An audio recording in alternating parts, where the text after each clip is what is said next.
Hello, you're watching Talk On, the podcast of the Max Planck Institute for Social Anthropology in Halle, Germany.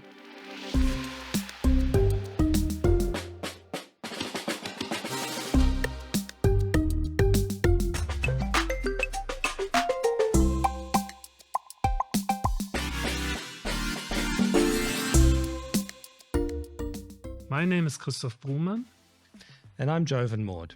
And in this podcast, we're going to be talking about current research and debates in the field of social anthropology. Today, my guest is Xenia Cherkaev, who recently joined us as a postdoctoral research fellow. Welcome, Xenia. Hi, Christoph. Thanks for having me. And we'll be talking about, well, actually, not just about your book, but at least let's start with it. It's a book we recently published with Cornell University Press called Gleaning for Communism, or maybe you can show it at least to those of our audience who see it. Yeah. Gleaning for Communism, the Soviet Socialist Household in Theory and Practice. And I think it's been well received so far, including by the special honor of being included in a list that the Focaal, the well-known Dutch anthropology journal, recently published. Celebrating their 100th issue, they made a list of 100 indispensable works for thinking in our times, and your book made the cuts. I was envious on seeing that, but anyway, congratulations to that. I was very surprised to see it. Yeah. Oh, okay. Yeah, and so quickly after publication as well. It was amazing. Yeah. So, what's Gleaning? Gleaning. When seeing the title, I thought, wow, that's not a term that is among, let's say, the 1,000 most common words in the English language. I even had trouble to find a German equivalent. Yeah. But what actually is it, and what and how did people glean the Soviet Union? Yeah, so that's a great question because it is a really difficult term. It's difficult to translate, for one thing. Yeah. So, I mean, you told me yesterday that there was no German translation, but it seems that you found one. Yeah, but it's a slightly arcane word. Yeah, I don't know a Russian translation. Yeah. And so one of the things I'm thinking about is how to translate the book into Russian. So I guess I'll need a new title. Yeah. But basically, gleaning is a practice that we often see in agrarian economies where, well, actually, use value economies more broadly, where you see things as stable units, like a harvest, right? Yeah. Or a meal, and then you have something that's left over from that stable unit, and that is a remainder, which can be taken by other people who need it. Yeah. So we see this sort of economy of remainders in economies that are based on the use and replacement of use values rather than the circulation of exchange values. But in my personal life, I should say that gleaning comes from Ami Elbize, my friend and colleague who is teaching at Cornell right now. So it's totally her concept. And what happened with this concept is that we, around 2017, organized a conference panel together at the AAAs. And it was called The Ethical Parasite. And we were interested in all these times when people do things that are illegal or irregular, but actually ethically correct. Okay. Yeah. And that panel actually opened with the biblical quote that opens my book. Which comes from a parable that, a biblical parable that Luke quotes Jesus Christ as telling. And it's the story of a man who he knows that he's going to get fired from his management. And he thinks, well, what am I going to do? I'm too weak to steal, too weak to dig, and I don't want to steal. So he says, here's what I'm going to do. I'm going to go to all the debtors who owe my boss money, and I'm going to cut him a deal. I'm going to say, okay, so you owe my boss like $100, let's say, and just pay him back $5, and I'll cut the rest off. So that he says, when I lose my job here, people will welcome me into their houses. So this is the opening of the book, and Luke quotes Jesus Christ telling the story, and the moral is: make friends for yourselves by unrighteous wealth, so that when it fails, they will welcome you into the eternal abode. And Amiel's paper for that panel was brilliant. And it's now been published in Cultural Anthropology. It was about truck drivers in Kenya there's a particular way they can drive where they save gas by freewheeling. So they basically disengage the engine. It's dangerous, but saves them gas. And so when they pull into the last truck stop, which is where she did her ethnography, they have gas left over in the tank. and they can sell it to people who come along and siphon. And so here's the point: the people who people who dealt in this economy formally, like the owners of the truck, saw this in terms of in the economic metaphor of circulation. So they talked about liquid flows. So they talked about their trucks like leaking, for example, right? They talked about circulation loss. People, though, the drivers themselves, who dealt illegally in this moral economy, they saw it in terms of solids. So they said, look, there's the tank is a unit, and there's some left over. I saved that. I had that left over by my skillful driving. So I'm entitled to. So I'm entitled to it.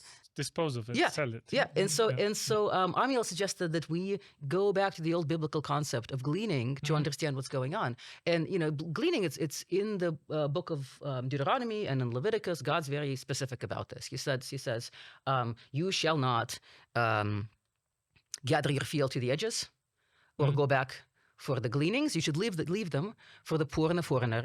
I am the Lord your God. So she says, what if we take this and use it to talk about how people actually live in sort of late modernism, late liberalism? And I started thinking about this, and a few months later, I realized it actually made total sense of the planned economy of what I was seeing in Russia. And so she let me borrow the term or glean it from her. Okay. I think I remember, I'm not sure whether I'm making up, but I think I remember that my parents in their agrarian youth also gleaned. They didn't own fields, but they were allowed, or basically the parents made them glean when basically a harvest had been done, but there were leftovers. And these leftovers they picked up, and that's how I at least heard about gleaning. But gleaning in the Soviet socialist household, I don't think it's just the agricultural gleaning, though, that you're actually treating in the book. It's a slightly more expensive usage of the term. So why do you think it was a good term for what you were observing in Russia? Yeah. So after this conference panel, several months later, it just clicked for me that this stuff that I'd been thinking about with Soviet socialist planning makes total sense if you reframe it through the question of gleaning, because it was a use value economy that relied on remainders. So on one hand, this is something that a lot of people have written about, Catherine Verderay, Kornai, all those people. It's an economy that by the formal rules was impossible, as von Mises famously put it in 1922, right? It didn't actually work, right? It worked because people found ways to break the laws and redistribute things to where they needed to go. But if you look at it through the question of gleaning, you suddenly see that what people had to do in this economy was to glean from the plan, to set aside little stockpiles that they would personally manage, and then to redistribute those stockpiles through their personal relations to cover other people's shortages in ways that, of course, generated personal, social sort of friendship and capital, and you could then rely on those other people to help you out. But when you needed stuff. Right? Yeah. You provided stuff, they provided stuff. And for that, everyone needed a stockpile of stuff they didn't themselves use, but basically could offer to others. Right? But you glean from the plan. And so to be a good manager in this economy was to be a gleaner, was to be at one and the same time the field owner who left for the poor and the unfortunate, who had a little stockpile, and a gleaner who came to other people's fields to get stuff. And the reason this worked is because there was actually one field of socialist property that kept it all together. And the thing that I saw by reframing it this way is that this gleaning, it wasn't against the state. This wasn't the second economy or the black market. It wasn't that the state wanted people to, work for the plan and the people were doing their own privately acquisitive thing. It was actually part of the project. Okay. So it wasn't undermining communism. Yeah, it was building it. It was basically building it. Yeah. Okay, that's an interesting way to see it. Actually, I was wondering why you study communism. After all, you're an anthropologist, and most of us, not everyone, but most of us actually study contemporary situations. Yeah. And you went to Russia in the 2010s, it was, right? And your native Russia, actually. But communism was over by that time, yeah? So basically, it's also a bit of an unusual ethnography in that it goes back to these old times, right? Yeah. Is it? Yeah. Well, it's a historical ethnography. Yeah. So it begins on the present, on the surface of the present, with things with narratives that people told me about Soviet times. And what happened actually with this book is it's began with a failure, as as I mentioned in the introduction, I got to the field with a totally different project, and I actually had funding for this other project, and it was impossible. It was a stupid idea to begin with. I wanted to study whether people could feel the indexical marks of past use differently in Russia, because suddenly they had this influx of disposable things. And so thinking through peers, I thought, well, maybe all of these kind of folk philosophies of things being warming or being saturated with prayer, maybe people are actually feeling these things. They weren't so actually. basically, the old style things, there was more, let's say, personal attachment, more emotional loading, etc. And now that a new economy was coming in with a lot of throwaway stuff, it would kind of, by contrast, strengthen these attachments or... But I thought they could... That was the expectation, yes, right? but I thought that they could actually potentially read the indexical marks of past use. That this was, but not that I could find. I mean, I did a couple of blind taste tests. They can't tell the difference. Okay. So that project failed, and so I was, in St. Petersburg. I had a grant to account for, and I started out of basically nothing to do. I started picking up stories and things and pictures of things that people have made at the plants in Soviet times and smuggled home. The things people in the past, right? In the past made out of scrap. Yeah. Actually, factory workers make these things all over the place in Fordism. They're kind of classic. But everything from like sauerkraut tubs to tombstones to kayaks and knitting needles. And by asking people specifically about how you made this particular thing, I got interesting particular stories about the way the economy ran. So it was so-and-so helped get me this and throw this over the fence, and they were always tied to families and friends, and they were kind of funny stories of Robin Hooding. But one thing I started to notice, though, is that these things that people told me were Soviet were very often actually not. They were often things that were made in the 90s or 1998 or so. Did you? Yeah, one of the riddles, right? I mean, that's interesting about this book is that you have this riddle structure where each of these chapters addresses a riddle, and the one you're now referring to is basically a riddle of chapter 1, where you say, okay, people say this was Soviet and it was actually post-Soviet. So people got the chronology wrong, meaning that apparently Soviet means something different to them than pre-1990, right? Right. Exactly. So this became one of the structuring sort of mechanisms of the book. But what I noticed at the time is that people told me these stories about Soviet times and Perestroika, and they weren't really true to the chronology. I mean, so at the same time that they would tell me stories about Perestroika as a time of great dispossession, the commons being sort of taken away for private gain. But when I looked at their work histories, a lot of the times these stories of Perestroika were also told about the same time period. About the 1990s. So they were neither Perestroika nor Soviet. Should first have been Soviet and then Perestroika, but apparently the two overlapped in people's minds. They overlapped, and they overlapped in the late 90s. And which is, post-Soviet, post-Perestroika, right? Right.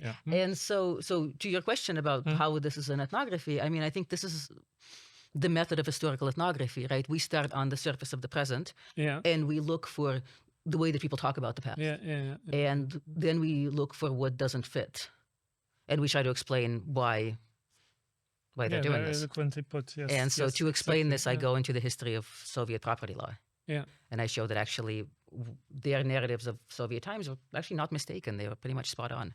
What they are pointing to is the moral economy, which was written into civil law itself. The moral economy is something that like anthropologists usually would expect everywhere to a certain degree.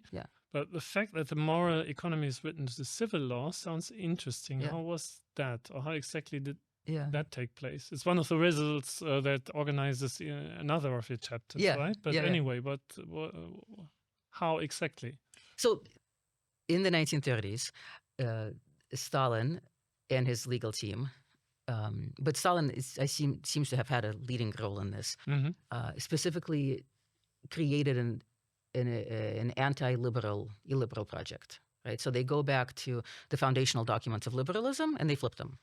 In 1932, by this point, you've had about 20 years of massive dispossession of private property, right? Right. I mean, starting from 1917, really. Through communist regime, Well, Red Terror and all of this stuff. But socialist accumulation. But then by the time you get to 1932, Stalin in his personal letters, and then he repeats this logic in his public statements to the press and so forth. He says, look, we need our own enclosure act, right? So just like capitalism would not have defeated feudalism had it not made private property sacred and had not punished those who impinge upon it with the full severity of its forces. We have to do the same thing for socialist property.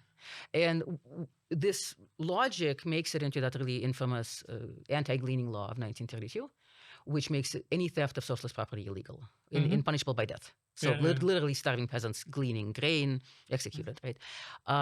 The language, though, of sacred and inviolable comes from the Declaration of the Rights of Man and Citizen.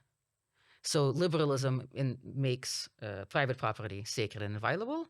Stalin takes that phrase and he flips it, and he makes socialist property sacred and inviolable. He basically makes a sacred commons. And then by 1936, the 1936 Constitution, his legal team comes up with a way to give everybody personal use rights to the sacred commons. And they're literally personal, not private. So again, they flip liberalism, right? Liberalism promises us all inviolable private rights. They flip that and they come up with personal rights. And I mean, what I do in this book is I take them seriously, these civil scholars. Just basically, just a moment. Okay. Personal inviolable individual rights and liberalism, inviolable collective. Well, no, individual, personal, not private. So private. Yeah. Inviolable individual private rights in liberalism. Yeah. Inviolable personal. Collective rights. No. Wait a second. Okay. Collective rights. The collective property is inviolable in socialism, at least with the 1936 Constitution. Yes. But that doesn't mean that it's withheld from the individual. The individual socialist person still had a use right to it. Yes. Yeah, exactly. And so that's the flip. That's the flip. That kind of that you were referring to. Exactly. Right? Exactly. That's the flip. Just to check whether I understood it correctly. Exactly. That's the flip. And the way they frame this legally is they call these individual use rights personal. Yeah. Where they basically go back to the sort of property relations that we all have in our individual houses, where something is personally mine, but it's also ours. It's mine because it's ours. So within a household, within our own, we all do this, right? In our own individual houses, where it would not be all right for somebody to just walk in off the street and start using our stuff, right? But members of the household, even if we know that it's your thing, if it's an emergency, I can take it.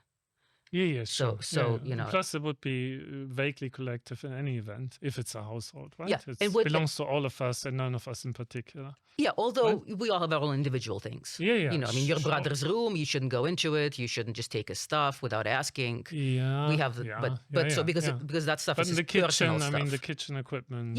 But also would use. That's right. But also just his personal stuff. I mean, it's his personal stuff. But if there's a huge emergency, I just grab his keys and I take his car and and I tell him later. Sure. But what we must also do in this household is to use that stuff pretty much for the good of the household. And not against it. So they take this household logic, this logic of personal rights to the household, and they try to make it work on the level of a state. To the entire... And what's interesting about this is that it does work. It does work. And it works because there is a collectivism, which of course has been written about endlessly, right? This collectivist morality and all of this stuff.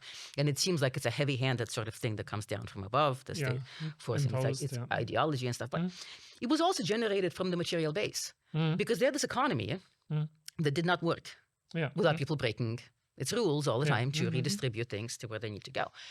So what I noticed in the narratives that people told me in the 2010s, and what I then saw in documents, popular documents starting from the 1930s and films and so forth, and especially after Khrushchev's thaw in the 1960s, is that the sort of state media itself encouraged people to help each other. And it gave them the ideology of comradely mutual aid to explain why actions of circumventing the rules to help somebody out, to get things to where they need to go, Good Samaritan kind of stuff, help your brother, why that was good. In fact, that was the way to build communism. And so there was an ideological loophole in the law, that in the system that kept it all going. Interesting. I'm not sure whether it's been fully appreciated in other studies of socialism yet, or this particular Soviet socialism, of course. The next riddle you're facing then is, okay, you basically told us how important Stalin was for this, but then basically Stalin disappeared completely. I was also surprised to read this, how completely absent Stalin as a figure was in Soviet historiography for a long time. And basically the de-Stalinization is generally attributed to Khrushchev. Yeah. But you say that again is a riddle because it doesn't fit the chronology. De-Stalinization started before Khrushchev. Yeah, right? well, it's really a question of what we mean by de-Stalinization. Yeah. So, right. So, sort of the recurring popular historiography about Soviet times, both I think in the West and in Russia itself, is that Khrushchev is sort of the antidote to Stalin. Khrushchev de-Stalinized. It's interesting because factually, well, Stalin dies in 1953. Beria releases like 2 million about people from the Gulag. He also basically deforms the Gulag itself, gives out its enterprises to different ministries. So, the Gulag's dead by that point, by 1953. How is Khrushchev's famous speech is 1956? So it's just chronologically, he can't be the opposite to Stalin. So I know, I myself, I didn't think about this before I started working on this. Again, I found this by a kind of a happy accident. I was stranded in a terrible resort town waiting for a connecting train with a friend of mine, and we had nothing to do, and we were renting a shack from an old lady, and she had all of her books stockpiled there. So again, useless stockpiles. And, one of them was a kid's textbook from the 1970s. And I started flipping through it out of nothing to do. And I noticed that it said nothing about Stalin. Like if you believe the Brezhnev-era history textbook, the 10th grade version, there was no such you would think that nobody named Stalin ever did anything worth knowing about. And it's of course historians of the Soviet Union know this. Like this isn't anything. It's not a historical thing that I came up with. Not a historical discovery, but it's an ethnographic discovery. Back to the question of historical ethnography, because nobody makes anything of this, and I myself didn't either. I didn't think about it. And then I started thinking about this. And of course, it wasn't difficult to figure out when exactly Stalin went missing. This is one of the things in Khrushchev's speech in 1956. He basically says, let's not talk about it. Forget about it. Let's not talk about it. And so after that, Stalin disappears from, the history textbooks, from the national anthem, from place names. He's gone. Under Brezhnev, he comes back a little bit, but basically just acknowledging that he'd been commander during World War II. Exactly. But Gorbachev, leader that. And then Gorbachev makes his reforms about de-Stalinization. So he comes back. He sort of takes Khrushchev's historiographical narrative line and flips it. Makes it a lot better. So I started, initially, when I noticed this, I became really frustrated with people who kept perpetuating this historical line. This myth, especially, academics, because I just thought, open Wikipedia, for God's sake. And to see that it doesn't match. It's so obvious. But then, going back to the question of historical ethnography, I started thinking, well, no, actually, this is a very curious ethnographic fact. What's interesting about this is the ethnographic fact. And so then I started thinking, well, how is it that Khrushchev is commonly understood to be the antidote to Stalin? And thinking about this, I stumbled into, again, through my study of property law, I stumbled into the third-party platform reforms of 1961, which was still under Khrushchev, right? Yes, it was under Khrushchev. And actually, so it was a huge reform program that basically they started thinking about 1956, and 1961 it's sort of officially implemented. But it gives us the late Soviet era. It included reforms of education, of labor law, and of property law. And one of the things it does is bring ethics officially into property law. They have the moral code of the builders of communism, which is supposed to be legal scholars of the time, like Olympiad Yofa, right, that it's supposed to supersede property law. So you're supposed to do everything to match the moral codex. And if you read the moral codex, what it says is to treat each other with comradely mutual aid. And the reason, and with this right. Wait, but let me tell you. The reason that they did this, the logic, the legal logic of the third party platform, right, is that Khrushchev says, look, now that we've built socialism, right, and now that Stalin's dead, we can peacefully develop into communism, right? So communism, of course, will be a stateless society. A society without law, without administration, without coercion, run imminently on ethics. Yeah. Right? So for this, he says, what we need is we need to let the administrative state wither away, as it will, right? We need cybernetics to make planning automatic, and we need ethics.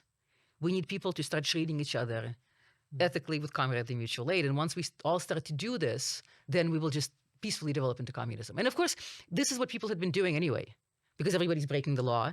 They need to, you know, to keep the economy going. And so everybody could breathe a sigh of relief. Right? Because so since, you know, on one hand, yes, since the 1930s, Stalinist films also kind of suggest to people that they do this. On the other hand, though, I mean, it's Stalinist times, everybody can be executed for basically no reason. With Khrushchev, it becomes a much softer, it becomes that softer, kinder late Soviet period that we know and love from Yurchak's work and everything. And so my answer to the riddle is the reason that people think that Khrushchev is the antidote to Stalin is because he created this new ethical communism by bringing communist ethics, collectivism to the forefront. Okay, and then the chapter 4 then moves to the Perestroika, Gorbachev, basically. Yeah, and so with Gorbachev, and to the riddle of the reforms, because you say, I mean, Perestroika is being much talked about, but the economic reforms of Perestroika aren't, right? Yeah, because they make no sense. Gorbachev's economic reforms make no sense from the standpoint of market economics. So that's why I think they're talked about as being either incomplete or indecisive, or, you know, I mean, they just don't make any sense. Typically what people talk about are the later properly sort of neoliberal market reforms of people like Gaidar that come in the 1990s. And these first reforms of the 1987 to 1989, really, they seem incoherent. But actually, they're quite coherent. If you look at what Gorbachev started saying around 1986, what his economic reform team proposed to do, and the way the reform laws were actually written, the law on cooperatives and the law on enterprises, it's clearly one coherent project. It just doesn't make any sense from the standpoint of market economics. What they tried to do was to speed up a household economy, so an economy based on use values, by introducing the image of neoliberal market competition without market price. Okay, right. You might have to explain that in a little bit more detail. Yeah, basically, so the managers of the various work units were encouraged to actually trade. Yeah, but basically to count for shortcomings, etc., for things they needed, but they weren't. There was no price mechanism. Yes. Right? And there was no centralized distribution any longer because the plan kind of fell away that would guarantee minimum provision of the needed goods to everyone. But now you didn't have that any longer. What you had is the managers basically working on personal relations, etc. Yeah. Which then... exactly. Basically led to fragmentation, right? Exactly, yeah. So there was still a plan, but it was supposed to be phased out. They were supposed to somehow keep central planning. Central planning was supposed to decide the aims for which, you know, the economy would strive, but then people were supposed to implement the demands of central planning through their personal horizontal relations. Yeah. And didn't do that. Well, I mean, in a sense they did, but, you know, the aim of this whole project, the reason it was supposed to work, right, is that it was supposed to make people better hasiaeva, better owner-managers of the household. So хозяин is хозяйство is household. Хозяин is the owner of the household. So somebody who cares about the substantivist good of the household, right, manages it through his personal ties, is personally invested in all of this stuff. So the laws actually demanded that enterprise managers, for example, provide their work collectives with substantivist goods. You know, more sort of children's summer camps, you know, better provisioning and all of this stuff, right? So the way to do that in an economy with no market price, where it doesn't, you know, if I'm enterprise manager and I make something everybody needs, like bolts, it doesn't matter where I trade with you or with somebody else. So you make something that also everybody needs, like bicycles, but our friend over there makes something that nobody needs, like locomotives. So I would much rather trade with you, right? Because you will both pay me the same. Yeah. But you will because also the price is fixed. Yes. Yeah. But you will also get me bicycles. Sure. Through our personal relations. And then those bicycles I can distribute to my work collective, which I'm supposed to do by law, or I can use those bicycles in further trades. And so if you have everybody doing this, as a consequence, no locomotives get built because the boats don't reach the locomotive builders. Pretty much, yeah. But it's not just locomotives, right? I mean, huge sections of the economy. And because it weren't working, and because it's a unitary planned economy, then everything, doesn't work anymore. I mean, you lose the links that tie things together. And what happened was within by 1990, Donald Filzer and Caroline Humphrey are writing about this as Filzer calls it a marketless market. And Humphrey says, well, basically what they did was break up the economy into suzerainities of regional power, corporate power, and everything stalls. So basically fragmented, and the one big household that the plan in a way guaranteed fell away. And then the system could no longer work. Because just patching it up by personal relations and by an ethics of mutual aid, etc., alone was insufficient. Right? It basically fell apart into Gleaning. I mean, in a sense, what Gorbachev did was unleash the ethics that had been the lifeblood of the system, but the shadow lifeblood. Yeah, exactly. And he was the only thing left. He brought the shadow into the forefront and everything. And in a way, this is what Khrushchev promised us, that we would have communism in 20 years by 1980. In a way, that's what Gorbachev did. The state literally withered away. The problem is, though, when the state withered away, it took the commons of socialist property that Stalin had enclosed with such violence.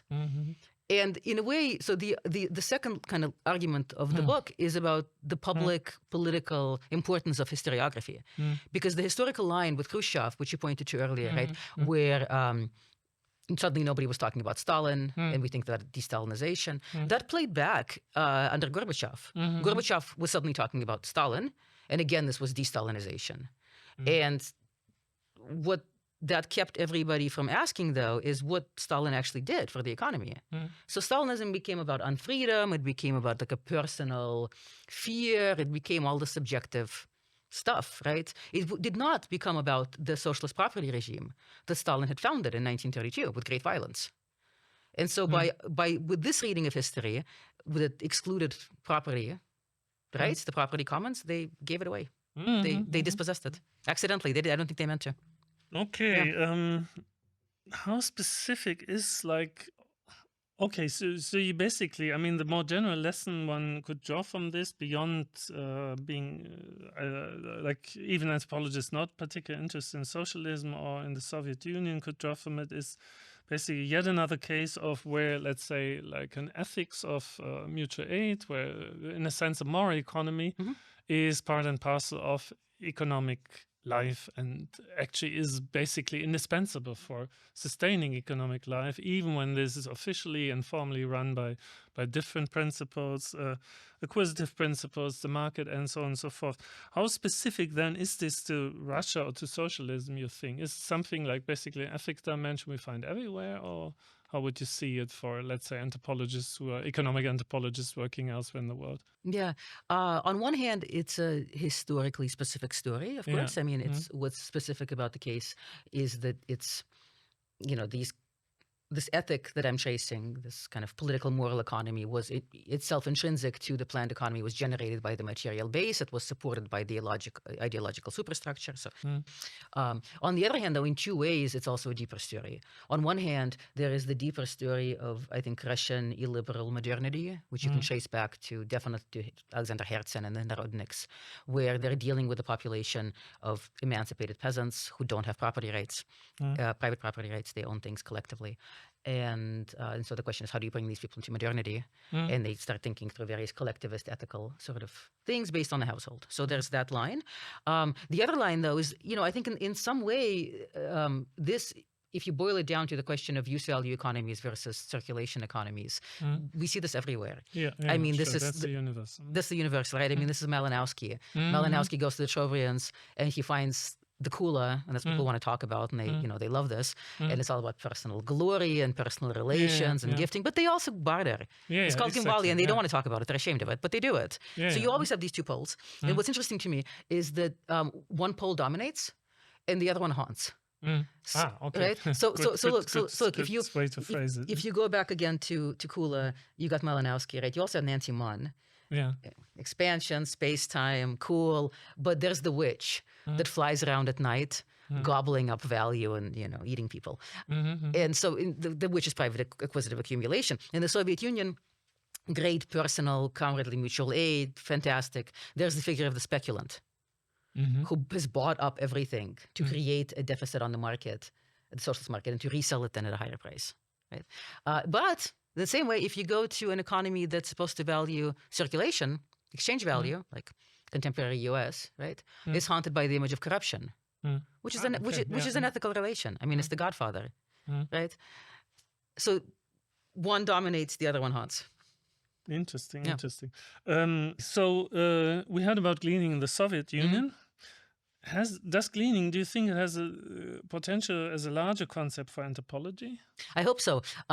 That's one of the things Amil and I are working on right now. So we started working with this concept together after I gleaned it from her. You shared it. No, comradely mutual aid. Yeah, exactly, right? exactly. So we ended up getting a Van Gren grant to do a workshop on Gleaning, and it was really great. We brought together. We have a medievalist working on actual classic gleaning, agricultural gleaning. We have anthropologists working on gleaning in various settings. And we're hoping to put together a special issue on this. So stay tuned. But yeah, no, I think it's interesting. I think one of the things we saw is that people actually there's a big ethical problem people have with treating things as just dispensable carriers of exchange value.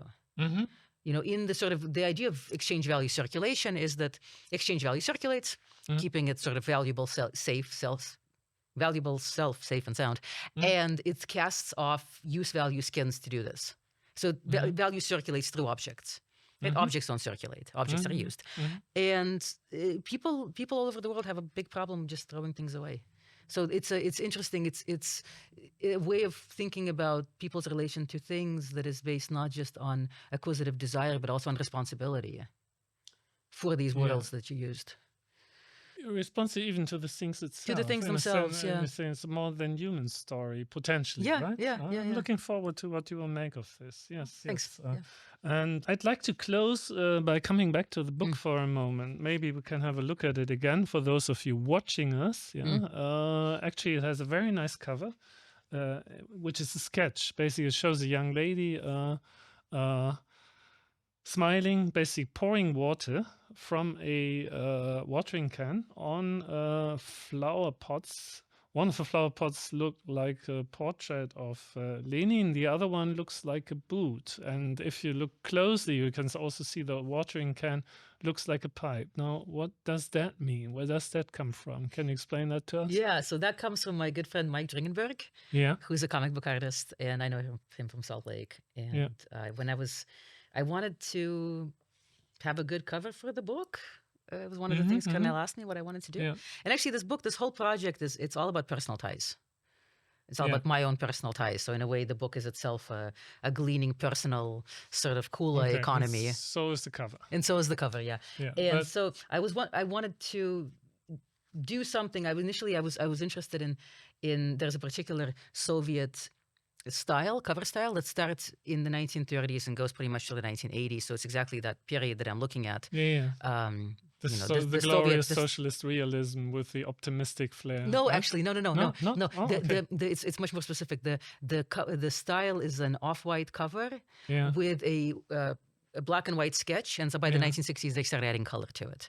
But I wanted that, and I started talking to designer friends of mine, and Mike said, why don't I just draw it for you? And he came up with this. I think it's brilliant. So it's basically the head of Lenin and the boot of Stalin, and also Stalin's pipe. And she has gleaned them, these shards of socialism, and she's using them for the common good, something frivolous and beautiful to grow flowers. Yeah, okay, now I get it. Okay, really good. Heartily recommended, not just for the beautiful cover, but also for the content. And it's it's an indispensable work. Focaal vouchsafes for this. So thank you, Xenia, for joining us today. And thank you all for listening in. And I hope you will join us again for the next episode of Talk On.